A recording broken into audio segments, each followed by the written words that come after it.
4 bulan lebih kebijakan pungutan wisatawan asing atau PWA berjalan. Jumlah wisman yang berhasil dipungut hanya 40%. Kini muncul usulan tarif dinaikkan dan wisman tak bayar dikenakan sanksi tindak pidana ringan atau tipiring. Kepala Dinas Pariwisata Bali, Cok Bagus Pemayun mengakui hanya 40% wisman yang telah membayar PWA. Ketua Komisi 3 DPRD Bali, Kresna Budi menduga hal ini karena tidak adanya upah pungut. Karena itu ia mengusulkan tarif PWA dinaikkan menjadi 50 US dollar dan ada bagian yang digunakan sebagai upah pungut. Muncul juga usulan agar wisman yang tidak membayar dikenakan sanksi. Penjabat Gubernur Bali, Sang Made Mahendra Jaya melontarkan usulan tersebut dengan mengatakan sanksi yang dikenakan berupa tindak pidana ringan tipiring karena Wisman melanggar perda. Sanksinya berupa denda.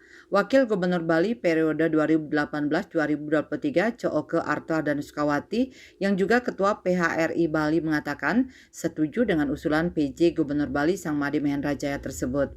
Ia menilai bahwa usulan pemberian sanksi bagi Wisman yang tidak membayar sebab pungutan Wisman senilai Rp150.000 merupakan kebijakan Pemprov Bali yang berlaku sejak 14 Februari 2024 lalu. Aturan tersebut telah termuat dalam Peraturan Daerah Bali Nomor 6 Tahun 2023 tentang pungutan bagi wisatawan asing untuk pelindungan kebudayaan dan lingkungan alam Bali yang digagas oleh pria yang akrab disapa Cok Aceh ini bersama Gubernur Wayan Koster ketika masih memimpin Pemprov Bali. Namun menurutnya perlu dicari tahu lebih jauh mengenai alasan hingga saat ini baru 40% Wisman yang membayar pungutan. Sebab Cok Aceh yang juga Ketua PHRI Bali itu melihat ada kemungkinan sistem pembayaran pungutan Wisman memiliki kekurangan dan perlu perbaikan sehingga terdapat wisatawan yang tercecer.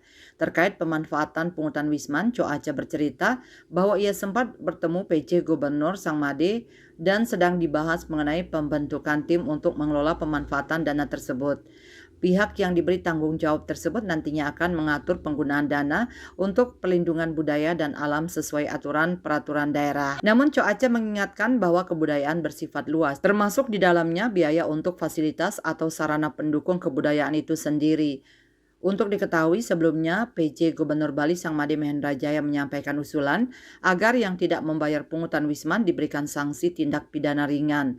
Usulan tersebut rencananya akan disisipkan dalam rencana revisi peraturan daerah Perda Provinsi Bali tentang pungutan bagi Wisman. Nyoman Winata Bali Pos melaporkan.